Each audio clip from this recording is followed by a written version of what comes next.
Welcome to the Don't Quit podcast by TyypoPrints. I'm your host, Nick Mann, and today's episode is how to build habits the right way. A while ago, I ran into a friend, Paul, who became a morning person, learned a new language, and was reading 4 times the amount of books in a year. Sounds like he accomplished a lot. Apparently, it wasn't that difficult, but rather a lot of patience from doing small things every day for a while. He learned how to build habits the right way. I'm definitely about working smarter, not harder, and finding small ways to have a better life. Let's take a look at how my friend did this process. From a habit of practicing Spanish in just 5 minutes a day, he can now read, write, and speak basic Spanish. And from a habit of reading just a page every night, this caused an increase of his reading list by 5 times over the past couple of years. Ultimately, Paul used small, everyday habits and then built into long-term accomplishments.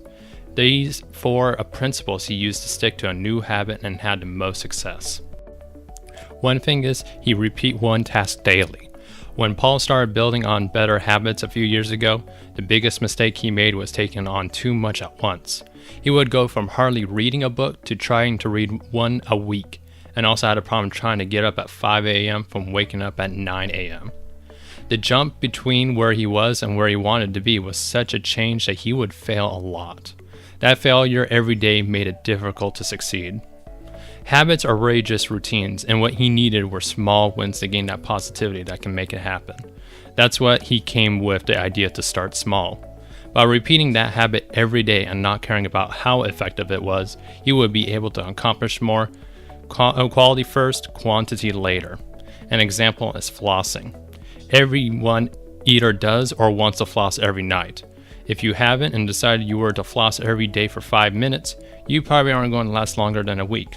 Starting small is so easy, it's going to feel like a superpower. Here's how you go about this. You take the tiniest part of the habit you can make, like flossing 1 tooth, and then tomorrow 2 teeth, and so on and so forth. Then in a couple of weeks, you can stick with this one habit because it's so easy. There's barely any effort involved with flossing 1 tooth, so there's no excuse not to do it. We overestimate how much we can get done, especially when we never have done it before.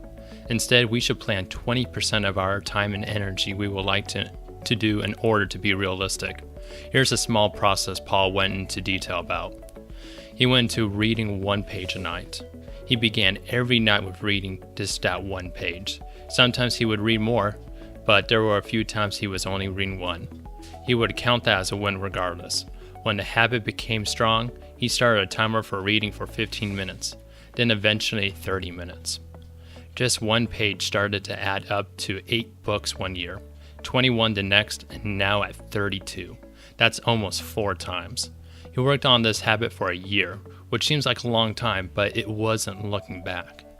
When he was working on a habit, all he could think about was what he would count as a win. It's always a small daily effort, then he realized it made great achievements. Thank you for listening to this episode. I'm Nick Mann, and you just listened to the Don't Quit podcast by TyypoPrints. If you'd like to contact me, send me an email at nick@TyypoPrints.com.